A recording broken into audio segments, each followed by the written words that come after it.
In the midst of World War II, Roy Fedden was at the height of his career, leading the development of the engines that powered Britain's most crucial aircraft, including the legendary Bristol Hercules.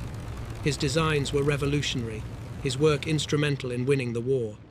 Yet, in 1942, when Britain's need for innovation was at its peak, the very company he had helped build, the Bristol Aeroplane Company, fired him. Roy, the genius behind some of the most reliable engines in aviation history, was cast aside because of his relentless pursuit of perfection. The reason? He was too difficult to work with. This shocking betrayal would break most men, but not Roy. Instead of retreating, he was called back by the British government to continue his work, contributing to the war effort in ways few would ever know. His sleeve valve engines, once thought impossible, would go on to shape the future of aviation. This is the untold story of the man who refused to accept the impossible, a man whose genius was overshadowed by the very industry he helped revolutionize. This is the story of Roy Fedden, the forgotten hero of aviation. In the blink of an eye, the world was changed forever. Roy Fedden, a name that would eventually echo through the halls of aviation history, began his journey in the humblest of places, an engineering workshop where grease, oil, and mechanical ingenuity were his only companions. Born in 1,885 inches Bristol, England, Roy had every advantage in life, yet he chose a path that defied tradition. While his peers joined the military or followed academic routes, Roy's mind was set on something far more radical: engineering. At just 18, he entered an apprenticeship, learning the intricacies of machines, and his natural brilliance began to shine through. By 21, he had designed a complete automobile, earning the role of chief engineer at Brazil's Straker, a position few men his age could dream of. But it was in the chaos of World War I that Roy's true calling was revealed. Aircraft engines, more complex and demanding than anything he'd worked on before, captivated his mind. He shifted his focus, and with his partner Leonard Butler, Roy began crafting revolutionary engines that would change the course of aviation history. The Mercury and Jupiter engines were ahead of their time, but the world wasn't ready to recognize their genius. Despite the war's end and the collapse of their company, Roy's brilliance caught the eye of the British Air Ministry, leading to a new opportunity with Bristol Aeroplane Company. By the late 1922, with the world still in recovery, Roy identified a problem that would consume him for the next decade: the limitations of conventional engine valves. The solution, he believed, was the sleeve valve, a concept that had been attempted by many before him but had never been successfully implemented. Where others saw impossibility, Roy saw potential. And in 1932, after years of relentless trial and error, Roy and his team succeeded with the Bristol Perseus, the world's first successful sleeve valve engine. But success was a double-edged sword. As the years passed, Roy's brilliance became his curse. His obsessive pursuit of technical perfection alienated him from Bristol's management. Despite the success of his engines, they couldn't understand his unwavering focus on improvement. In 1942, at the peak of World War II, with his engines powering Britain's aircraft, Roy was fired from the company he had helped build. Fired for being too difficult to work with. It was a shocking decision that stunned the aviation world. Yet, in the face of rejection, Roy's resolve only hardened. The British government recognized his worth and brought him back as a consultant, ensuring that his expertise would continue to fuel the war effort. His engines, including the Bristol Hercules and Centaurus, would prove crucial to the Allied victory. Fedden's story isn't just one of technical achievement, it's a testament to the power of perseverance, the price of obsession, and the relentless pursuit of excellence. He was dismissed, forgotten by many, but his work, and the legacy he built, would live on, powering aircraft and shaping the future of aviation for generations to come. After being fired from Bristol in 1942, Roy Fedden could have easily stepped away from the world of aviation, but quitting was never an option for him. His passion for engineering, his obsession with perfection, and his unwavering belief in his work pushed him forward, even when the industry turned its back on him. The news of his dismissal sent shockwaves through the aviation world. How could they fire the man who had developed engines crucial to Britain's success in World War II? The decision to dismiss him was rooted in more than just his technical brilliance. It was his difficult personality, his relentless drive for perfection, and his refusal to compromise. But the British government knew the value of Roy's mind. They couldn't afford to lose him. Fedden was immediately brought in as a special advisor to the Minister of Aircraft Production, Stafford Cripps. The government recognized that Roy was not just a brilliant engineer, he was a national asset. His expertise was needed to help Britain win the war, and the industry was desperate for his insight. For Fedden, the position wasn't about pride or revenge against Bristol, it was about serving his country. His contribution to the war effort was immense, though often unsung. While others were preoccupied with military tactics and strategy, Roy's focus remained on perfecting the engines that powered the aircraft defending Britain's skies. Fedden's time as a consultant took him to aircraft engine factories across the country, where he offered his expertise to companies struggling with engine design and production. It was here that he found himself working with the very engineers who had once dismissed his ideas about sleeve valves. Now, the lessons from his work with the Perseus and Hercules engines were being passed on to others. His influence was felt throughout the industry. Even the Napier Company, struggling with its Sabre engine, sought Roy's advice. The Sabre, a promising engine that also used sleeve valves, had been plagued with reliability issues. Fedden's knowledge of sleeve valve technology was the key to solving these issues, and his contributions helped the Sabre become one of the most powerful engines of the war. Yet, despite his vital role, Roy never received the credit he deserved. The companies that benefited from his expertise took the accolades, while Fedden remained in the background. His name was often left out of the headlines, overshadowed by the corporate politics of the day. Even the Hercules engine, which played a crucial role in the Allied victory, was often credited to Bristol rather than Roy himself. It was a bitter pill for Roy to swallow, but he never complained publicly. He kept his focus on the work on ensuring that his engines continued to power Britain's war machines. As the war progressed, Roy's role became even more critical. He was deeply involved in the development of the Centaurus, an 18-cylinder engine that would become one of the most powerful piston engines ever built. But the war took its toll. Resources were diverted to the Hercules, and Roy's beloved Centaurus was put on hold. It was frustrating for someone so dedicated to his craft, but Roy knew that wartime priorities had to come first. The Centaurus would have to wait. Despite the setbacks, Roy's legacy was taking shape. His engines were powering British bombers, fighters, and reconnaissance aircraft. The Bristol Hercules was used in a staggering 57,000 combat missions, powering aircraft like the short Stirling and the Handley Page Halifax. These planes were vital to the war effort, and they would have never been able to operate without the reliable power of Roy's engines. The Bristol Beaufighter, another aircraft powered by the Hercules, was one of the most effective night fighters of the war. Its success was a testament to the reliability and durability of Roy's designs. But as the war ended, so did Roy's relationship with the company that had once been his home. Bristol had moved on, and Roy's name was left behind. His engines had powered Britain to victory, but his role in their success was often overlooked. His dismissal in 1942, the company's refusal to acknowledge his genius, and his difficult personality had ensured that Roy would never be the public face of the engines he had designed. But history would not forget him. The truth of his contributions would eventually come to light, and his legacy would be cemented in the annals of aviation history. Roy Fedden, the engineer who refused to accept the impossible, had changed the course of aviation. His sleeve valve engines, once thought to be impractical and unworkable, had become a symbol of technical achievement, proving that with enough perseverance, anything was possible. He had faced rejection, adversity, and personal loss, but through it all, he never lost sight of his goal, to create the perfect engine. And in the end, that was the legacy he left behind. It was in the spring of 1942, amidst the chaos of World War II, that Roy Fedden's world began to unravel.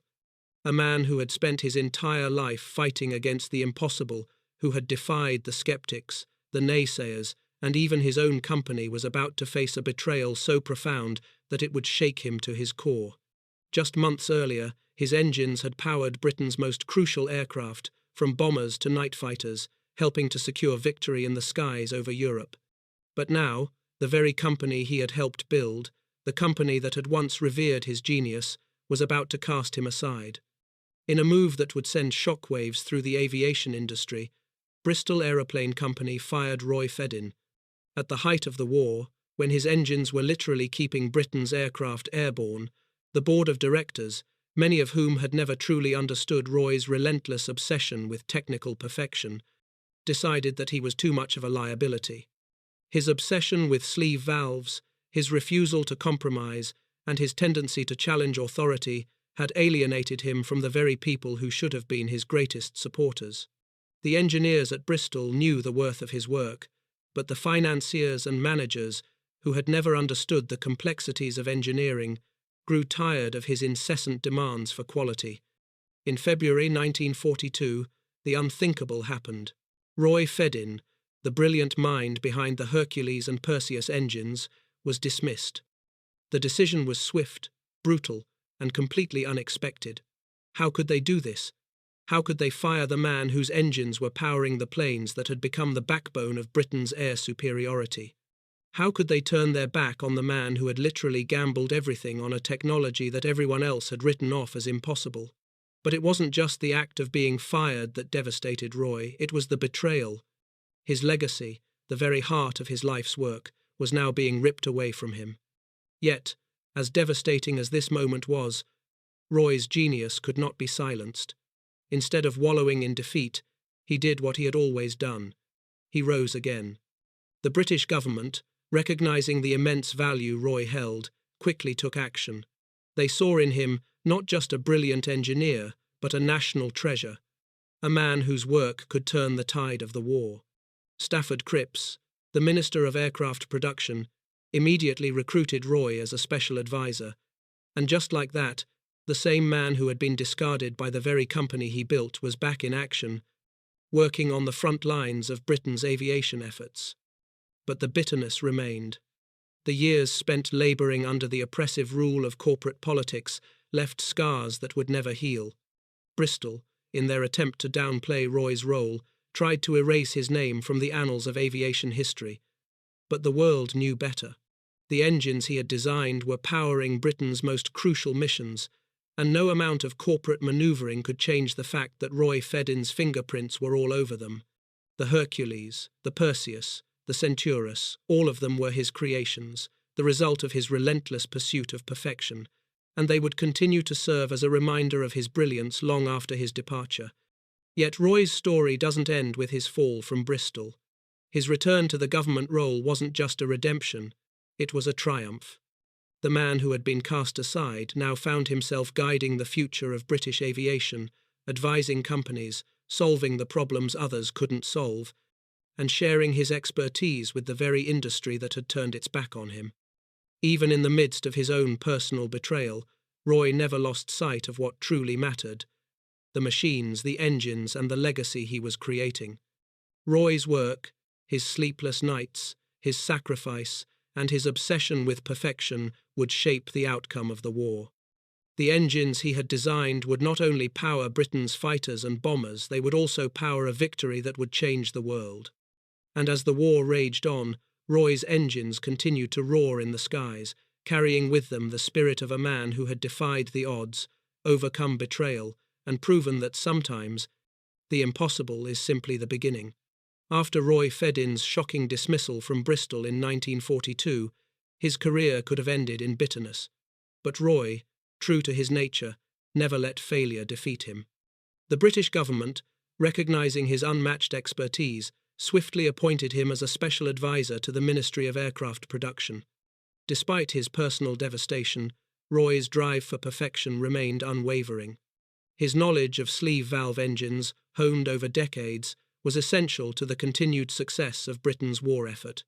Roy's influence spread to companies struggling with engine design. He played a pivotal role in solving critical issues with the Napier Sabre engine, a project plagued by reliability problems. His guidance helped turn the Sabre into one of the most powerful engines of the war, powering aircraft like the Hawker Typhoon and Hawker Tempest. While his technical brilliance was acknowledged by those who worked closely with him, Roy's contributions remained largely unrecognized by the public. Despite his successes, Roy's relationship with Bristol remained strained. The company continued to downplay his role, and his name was often omitted from the praise for the engines he designed. Even as his engines powered the aircraft that helped win the war, Roy was denied the recognition he deserved. But he never let this affect his work. For Roy, it was always about the engine, not the fame. The end of the war saw a shift in aviation towards jet engines, and with it, the obsolescence of piston engines like Roy's sleeve valve designs. Yet, his legacy persisted. The Bristol Hercules, powered by his sleeve valve engine, played a critical role in the success of the war, with over 57,000 units produced. These engines were not just machines, they were symbols of Roy's genius, proving that the impossible could be achieved. In the years that followed, Roy continued to advise the government, his technical expertise remaining vital to the ongoing development of aviation. Despite his personal battles, his legacy as one of the great pioneers of aircraft engine design began to be recognized within technical circles. However, Roy never sought public accolades. His passion was always in the work itself. As aviation moved into the jet age, Roy's engines were phased out, but his technical innovations remained influential. His work continues to be studied by engineers, and the principles he pioneered are still relevant in the field of engine design today. In 1973, Roy passed away at the age of 88. While his name was not widely known, his contributions to aviation were undeniable. Roy Fedden's story is one of perseverance, genius, and a relentless pursuit of excellence. Despite facing rejection, betrayal, and a lack of recognition, his engines helped change the course of history. His legacy lives on in the machines that powered the victory of the Allies, and in the engineers who continue to draw inspiration from his work. After the war ended in 1945, Roy Fedden found himself at a crossroads. Though his engines had powered critical aircraft in the battle for Europe and beyond, the world was moving on. Jet engines were quickly replacing the piston-powered engines Roy had perfected, and his sleeve valve technology was becoming a relic of the past. Yet, Roy's brilliance had never been about just one era, it was about constantly challenging the impossible and evolving to meet the needs of the future. In the years after the war, Roy's contributions were less public, but they were no less vital. The British government, still valuing his unparalleled technical expertise, continued to call upon him. As a consultant, Roy helped guide the post-war aviation industry, advising on new aircraft designs, troubleshooting engine failures, and ensuring that Britain's aviation sector remained competitive in the changing landscape. Even as his engines were phased out, Roy's methods, his philosophies, and his pioneering work on sleeve valves influenced the designs of future engines, providing a lasting impact on the field of aviation. Despite the admiration from his peers and the technical community, Roy never received the fame or public recognition that many other engineers did. His stubbornness, his refusal to compromise on the quality of his work, and his frequent conflicts with Bristol's management ensured that his name was not as widely known as others in the industry. But those who understood engineering knew his worth. The success of the Hercules and Perseus engines, the work he did with sleeve valves, and his crucial role in refining engine technology during the war made him one of the most important figures in aviation history, though history would take its time acknowledging him. As the years passed, Roy's health began to decline. In 1953, at the age of 68, he suffered a severe stroke that left him physically weakened but mentally sharp. Roy never lost his passion for engineering, and even in his later years, he continued to consult, to teach, and to share his vast knowledge with the next generation of engineers. But the physical toll of a lifetime spent in the pursuit of technical perfection had begun to catch up with him. Roy Fedden passed away on the 12th of November 1973 at the age of 88. By then, the world had moved on from piston engines, and jet engines had taken over. His obituary in the Times of London acknowledged his contributions to aviation, but by then, much of the world had forgotten the man who had revolutionized aircraft engine design. The Hercules, the Perseus, the Centaurus, his engines, had played an indispensable role in the Allied victory, yet Roy's name was largely absent from the mainstream recognition he deserved. Still, his legacy endures. The engines he designed are still celebrated by aviation enthusiasts, preserved in museums, and studied by engineers. Surviving examples of aircraft like the Bristol Beaufighter, powered by Roy's Hercules engine, continue to fly at air shows, their distinctive engine sound a reminder of Roy's genius. Though sleeve valves are no longer used in modern aviation, Roy's innovations continue to inspire engineers to this day. Roy Fedden's story is one of triumph, betrayal, perseverance, and eventual recognition, though recognition came too late to save him from the corporate politics that overshadowed his contributions. He was a man who believed in the impossible, who turned the impossible into reality, and who never gave up on his vision of creating the perfect engine. His work played a key role in the victory of the Allied forces, and today, engineers still look to Roy as a symbol of what can be achieved when talent, determination, and innovation collide. As the post-war world shifted toward jet propulsion, Roy Fedden's era of piston engines came to an end. Despite this, his contributions to aviation were far from forgotten. The engines he had designed, like the Bristol Hercules and Perseus, had powered Allied victories, but with the rise of jet engines, his sleeve valve technology slowly became obsolete. However, Roy's work and ingenuity were not confined to a single era. They laid the groundwork for the aviation breakthroughs that would follow. In the years following the war, Roy remained deeply involved in the British aviation industry, though his role was more behind the scenes. The British government continued to value his knowledge and brought him in as a consultant. He travelled across the country, offering his advice to struggling engine manufacturers, refining existing designs, and troubleshooting technical problems that others couldn't solve. Even though his sleeve valve engines were being phased out, the principles Roy had established continued to influence new generations of engineers. But despite the vital contributions Roy made in these years, he never regained the public recognition he deserved. His name was largely overshadowed by corporate politics and the rise of new technologies. The very company that had fired him, Bristol, continued to promote the engines Roy had designed, but rarely credited him publicly. His obsessive pursuit of perfection had alienated many, but it was precisely this drive that had made his engines so extraordinary. For Roy, recognition wasn't important, what mattered was the quality of the work. In 1953, at the age of 68, Roy suffered a stroke that began the slow decline of his health. Although his physical strength weakened, his mind remained sharp, and he continued to consult and advise on aviation matters. Roy spent his final years teaching, sharing his knowledge with young engineers, and contributing to the ongoing development of the aviation industry. Even in his last years, he remained a man of remarkable resilience and dedication to his craft. Roy Fedden passed away on the 12th of November, 1973, at the age of 88. By then, jet engines had completely taken over the aviation world, and the piston engines that had defined his career were no longer in use. His passing marked the end of an era. His obituary in the Times of London acknowledged his immense contributions to aviation, but his name was not as widely recognised as it should have been. Though the world had moved on, Roy's engines had been indispensable to the Allied forces during the war. The Hercules, Perseus, and Centaurus engines had powered thousands of aircraft, and they were crucial to the success of the war effort. Despite his passing, Roy's legacy lives on.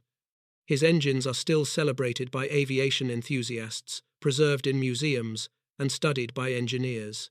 The sound of the Bristol Hercules engine, still heard at air shows, reminds us of Roy's brilliance.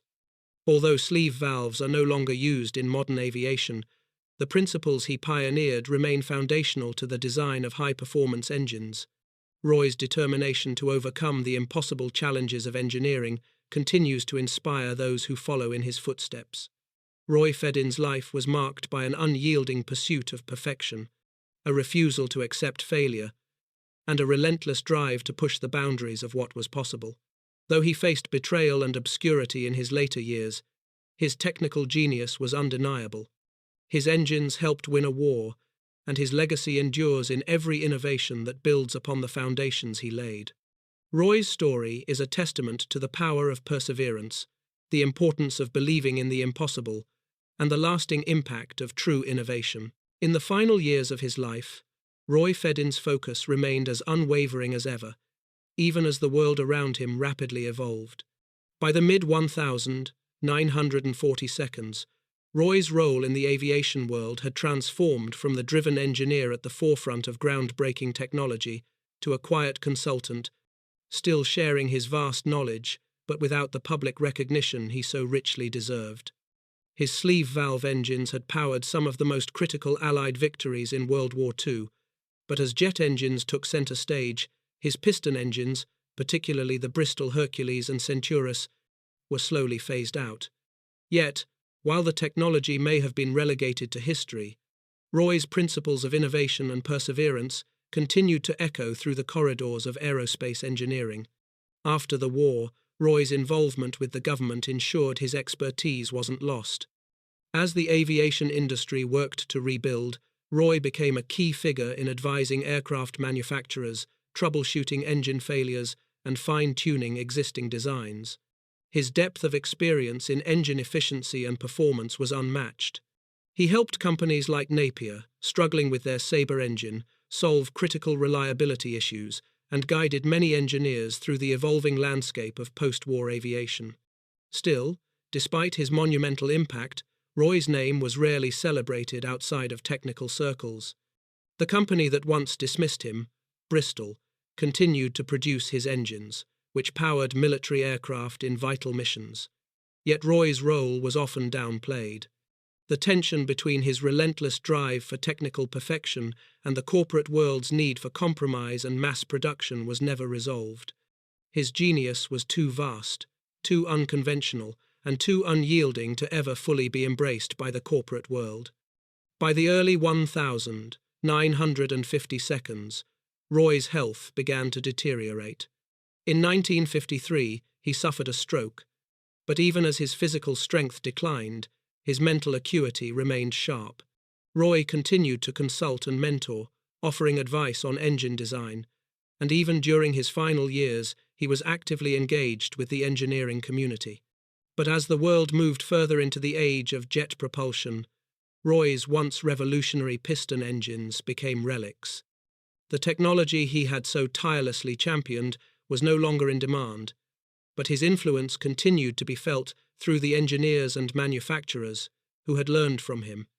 Roy Fedden passed away on the 12th of November 1973 at the age of 88. His death marked the end of an era of remarkable engineering that helped shape the course of aviation. His obituary in the Times acknowledged his immense contributions, but it was clear that the world had not fully recognized the magnitude of his work during his lifetime. Roy had always been more concerned with the perfection of his craft than with fame, but even he must have felt the sting of being overshadowed by corporate politics and the changing tides of technology. However, time has a way of setting things right. The engines Roy designed, especially the Bristol Hercules, which powered thousands of combat missions during the war, remain a testament to his genius. His legacy is now more than just technical. It is symbolic of the power of persistence, of believing in the impossible, and of never surrendering to conventional wisdom. The Hercules engine, in particular, is celebrated by aviation enthusiasts, preserved in museums, and still admired for its reliability and durability. Today, Roy's story is increasingly recognized as a powerful example of innovation against all odds. The engineers of today who work with jet engines, fuel-efficient designs, and cutting-edge technology stand on the shoulders of giants like Roy Fedden. Though he may not have received the fame he deserved during his lifetime, his name is being remembered, his innovations still influencing the field of aerospace engineering. His story, one of brilliance, struggle, and ultimately triumph, is a timeless reminder of the price of true innovation. As the world moved forward into the jet age, Roy Fedden's legacy seemed to fade into the background.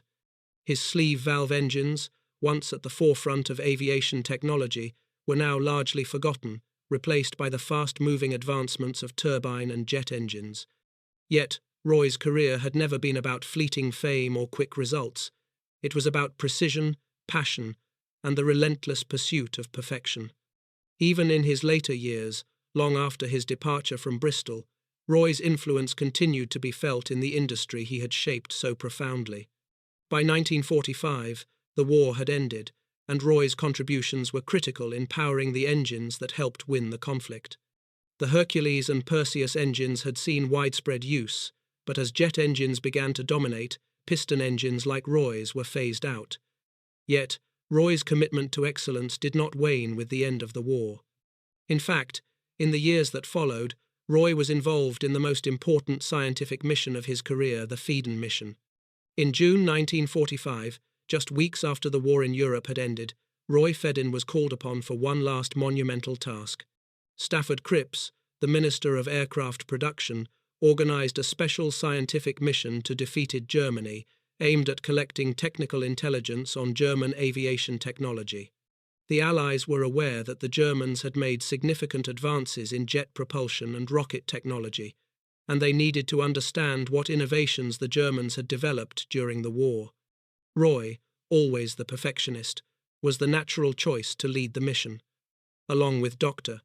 W.J. Duncan, Professor of Aeronautics, and other experts, Roy travelled across Germany, visiting military factories, researching advanced wind tunnels, and gathering information on jet engines, rocket systems, and turbine technology. At sites like the Hermann Göring Institute and BMW's facilities, Roy meticulously examined German research and technology, even in the midst of looting and sabotage by both German civilians and Allied forces. It was a strange irony. Roy, the man who had spent decades championing piston engines, now found himself studying the very technology that would soon dominate aviation jet engines. Roy's expertise in piston engines was unparalleled, but as he examined the German jet propulsion systems, he began to realize something profound. The era of piston engines was coming to an end. Jet engines, though still in their infancy, were clearly the future. The Fedden mission was a massive success. The intelligence gathered during the mission played a crucial role in shaping post-war British aviation. The knowledge of German jet engines and turbine technologies was analysed, adapted, and incorporated into British designs. Roy's detailed observations and notes influenced a new generation of engineers, proving that even in the face of technological shift, his work still had value. Roy Fedden had always believed that true innovation was about more than just adapting to the present. It was about seeing the future and shaping it. Even in his final years, as the world moved towards new technologies, Roy's mind was always focused on the next challenge. His legacy was one of resilience, of pursuing the impossible, and of continuing to innovate even when the world seemed to have moved on. Roy's contribution to the Fedden mission was one last, crucial chapter in his extraordinary career. Though he had been largely forgotten by the public and dismissed by the company he had built, his technical genius was more relevant than ever. The information gathered on that mission would be studied by engineers for years to come, influencing the development of Britain's post-war aviation technology. Roy's ability to see beyond the horizon, his technical genius, and his dedication to excellence would never be forgotten. By the mid-1950s, Roy Fedden's life had shifted from revolutionary engineering to quiet reflection. The jet age had arrived, and the engines he had spent years perfecting his sleeve valve creations were no longer the backbone of aviation. Yet, the engines he designed had powered the Allied victory, and their impact on aviation could never be denied. Roy's technical genius, however, had not been fully appreciated by the public during his lifetime. The war had ended, and with it, the need for piston engines like the Hercules and Perseus slowly diminished. Still, Roy's legacy was more than just the machines he created. It was in the innovation and obsession for perfection that fueled his every step. In the post-war years, as global aviation shifted to jet engines, Roy's role in the industry was more subdued. While many of his peers had moved on to new technologies, Roy continued to consult for the British government, offering his vast knowledge of engine design and troubleshooting. His work was indispensable, though it was often unsung. Still, as jet engines dominated the field, Roy's name never gained the widespread fame it deserved. His fame had always been restricted to the circles of those who truly understood aviation. His relationship with Bristol was strained, and his resignation from the company during the war left him at odds with the very industry that had once recognized his brilliance. It was always clear to those who worked alongside him that Roy Fedden was a man out of time, caught between an industry evolving too quickly and an era where his genius was sometimes seen as an inconvenience rather than a benefit. In 1953, at the age of 68, Roy suffered a debilitating stroke. It marked the beginning of his physical decline, though his sharp mind remained intact. During this period, he continued to give advice to engineers and share his knowledge of engine design, but his health no longer allowed him to maintain the same active presence. It was in this quiet phase of his life that his true legacy began to take shape. Roy Fedden passed away on the 12th of November 1973, at the age of 88. By this time, the jet engine had fully replaced piston engines in military aviation, and many of the engines Roy had designed were no longer in production. But Roy's obituary in the Times acknowledged the depth of his contributions, even though it came too late for him to enjoy the recognition he deserved. The Hercules, Perseus, and Centaurus engines had been the workhorses of Allied aviation during the war, but Roy was still a largely forgotten figure in the broader narrative of aviation history. In the years that followed, however, Roy's influence could not be ignored. The engines he had developed, particularly the Hercules, became celebrated examples of engineering excellence. Over 57,000 Hercules engines were produced, powering aircraft that flew countless combat missions. The enduring reliability of these engines, which could operate under extreme conditions and keep aircraft flying even in the harshest environments, became a symbol of Roy's genius. His design philosophy, based on perfectionism and a relentless pursuit of better engineering, laid the groundwork for future advancements in aircraft propulsion systems. Today, Roy Fedden's legacy has been thoroughly recognized. His sleeve valve engines, though no longer in use, are still regarded as a groundbreaking achievement in engine technology. Museums and aviation enthusiasts continue to honor his work, and new generations of engineers look to his innovative spirit as an example of how far one can push the boundaries of what is possible. Roy's engines may have faded from active production, but the impact of his work still echoes through the world of aviation, inspiring those who understand the true meaning of technological progress. In the end, Roy's career was a testament to what can be achieved when a single individual dares to challenge the status quo. He believed in the impossible and worked tirelessly to make it a reality. Although his work was often overshadowed by corporate politics and the rise of new technologies, his legacy remains indelible in the history of aviation. The Hercules, the Centaurus, and his other designs live on as a tribute to the man who proved that even the most impossible challenges could be solved through ingenuity, persistence, and a refusal to accept mediocrity.